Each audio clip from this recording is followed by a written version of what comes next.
For decades, children's race and economic backgrounds have determined their educational outcomes and therefore their prospects in life. Still, today in America, children who are born into poverty are half as likely to graduate high school as their peers in other communities.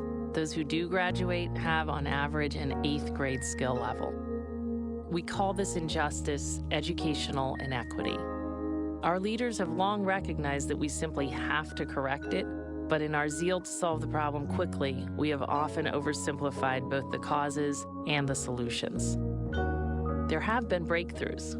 One class would separate from the pack. Most people saw these as exceptions, the product of charisma, one-off miracles. It turns out they weren't miracles at all. Today, a growing number of extraordinarily successful classrooms and schools are putting their students on a completely different trajectory. We still need to improve urban and rural economies and strengthen social services, but successful teachers and schools are showing us we don't need to wait for that to happen.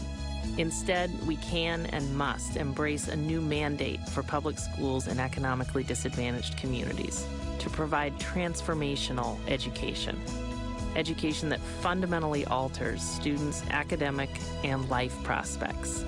Now the task is to bring success to millions more children across whole districts.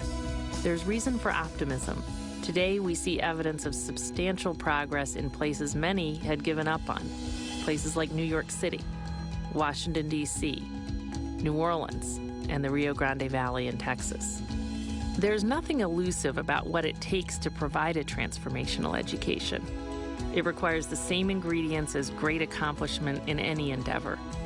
Embracing an ambitious vision, in this case, a vision of academic excellence. Developing